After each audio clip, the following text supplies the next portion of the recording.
Kill the boy, Jon Snow. Winter is almost upon us. Kill the boy, and let the man be born. If you're a Game of Thrones fan, you know this moment. Maester Aemon gives Jon Snow what seems like the ultimate advice on maturity.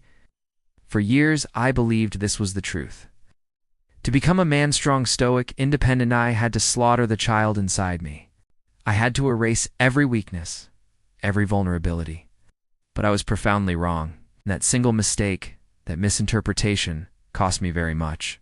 We hear kill the boy, and we think it means destroying our vulnerability. We think it means hardening our hearts, building walls so high that nothing can ever hurt us again. But the boy, that inner child, isn't a liability. He's a crucial piece of the puzzle that makes you whole. Think about it. The boy is the one who believes in magic, the one who can find wonder in the smallest things.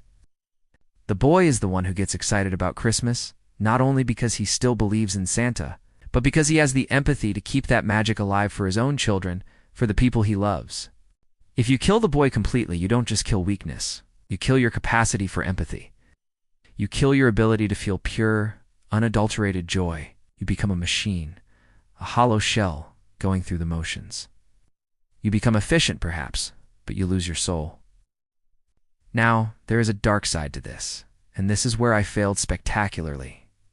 I got married young. I was with my first girlfriend for 17 years, from the time we were teenagers.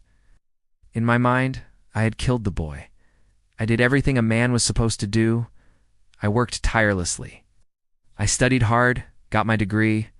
I achieved financial independence.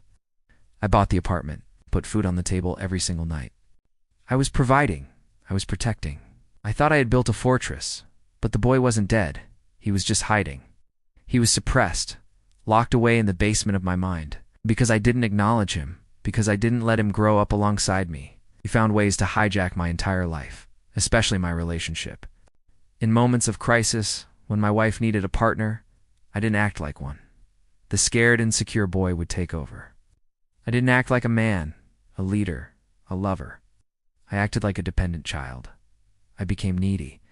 I constantly sought validation, and my happiness became entirely dependent on her approval. I stopped leading my own life and started orbiting hers, desperate for her to tell me I was good enough. It got to a point where my wife, the woman who once looked at me with so much admiration and respect, said one of the most painful things a husband can ever hear. She looked me in the eyes and said, "Lately, I feel like I've become your mother." She wanted a partner, a lover. She wanted an equal. She didn't want another child to take care of. My failure to integrate the boy, my refusal to even acknowledge his existence, meant that he ran wild in the shadows, sabotaging everything I had built. I repelled her because I hadn't raised the boy into a man. I had just let him scream from the dungeon. So here's my counterproposal to Maester Aemon. Here's the lesson I learned through pain and loss. Don't kill the boy, raise him, guide him, let him grow up with you.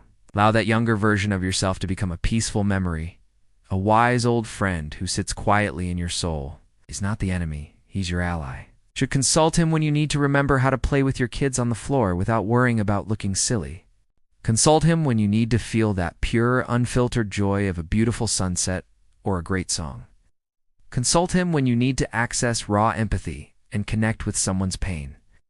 But, and this is the most important part, do not let him drive the car. Do not let him make the critical decisions in your career or your marriage.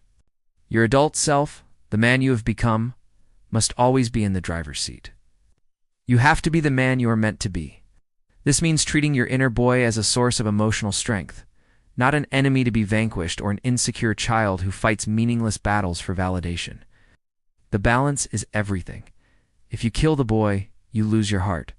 You become cold and disconnected. But if you let the boy rule, you lose the respect of others, and more importantly, you lose respect for yourself. The path to true manhood, to true strength, is not about destruction. It's about integration. It's about finding that perfect balance where the man leads with wisdom and the boy reminds him why life is worth living. If this reflection helped you in any way, I'd appreciate it if you'd subscribe to the channel for more. Thanks for watching. Peace.